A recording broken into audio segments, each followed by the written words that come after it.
Je suis électromécanicien dans une fabrique d'emballage léger en bois. Je m'occupe de la maintenance, de gérer d'éventuelles pannes, d'installer de nouvelles machines et de gérer mon équipe de techniciens.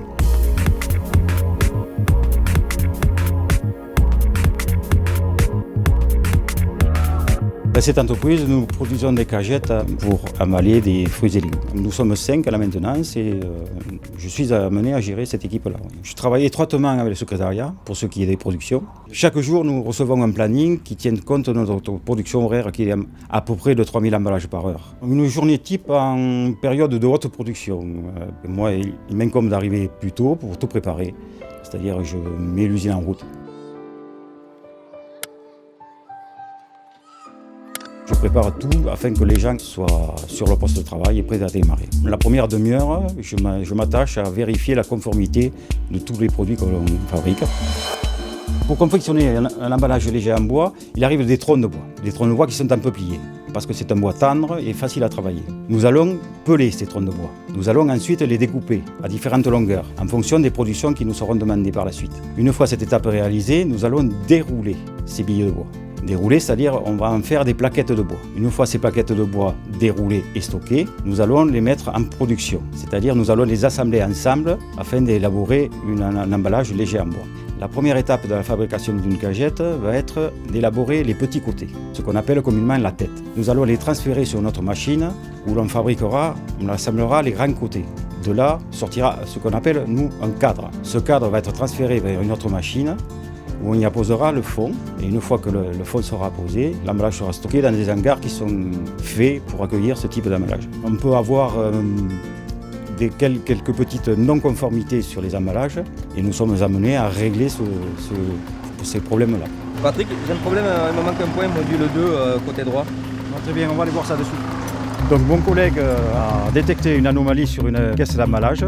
Donc nous allons préparer l'intervention pour régler le problème de l'agrafage sur cette tête-là. Parmi les connaissances qu'il faut avoir une bonne maîtrise du français pour pouvoir communiquer, écrire, les maths pour pouvoir effectuer les calculs qui nous sont demandés, et les sciences techniques pour avoir les bases pour pouvoir effectuer les dépannages adéquats. Alors j'attends d'un électromécanicien qui puisse être tout de suite efficace et opérationnel sur n'importe quelle panne. Il faut qu'il ait aussi une compétence de pouvoir redéployer son personnel sur d'autres chaînes suivant la longueur de la panne qu'il faut faire, qu'il ait la compétence aussi de choisir ses productions et son personnel pour assurer la meilleure production et de mettre en œuvre le travail qu'il a lieu de faire, que lui donnent les commerciaux à faire pour essayer, toujours pareil, d'avoir une meilleure rentabilité et une meilleure faisabilité de la chose. Dans ce métier, il faut être polyvalent. Il faut aimer toucher à tout, c'est-à-dire la mécanique, l'électricité, aimer manager, aimer le travail bien fait.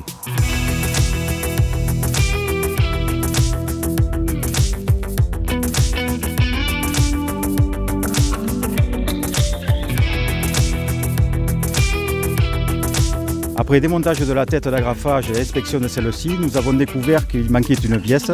Nous l'avons retrouvée par terre.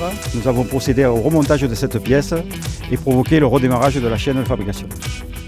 Après le collège, je me suis dirigé vers des études techniques et de là, j'ai passé un bac d'électromécanicien. Après l'obtention de mon bac, j'avais le choix, soit partir en BTS, soit commencer à travailler.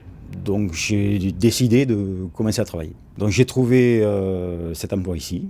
Et j'ai commencé tout en bas de l'échelle. Et j'ai appris à travailler peu à peu, au contact de mes aînés. Ce qui me plaît dans ce métier, c'est mon autonomie. Je suis décisionnaire et ça, c'est une chose qui est très importante pour moi. Ensuite, c'est l'amour du travail bien fait. Pour moi, lorsque je sors un emballage, c'est un peu de ma qualité de travail qui sort aussi.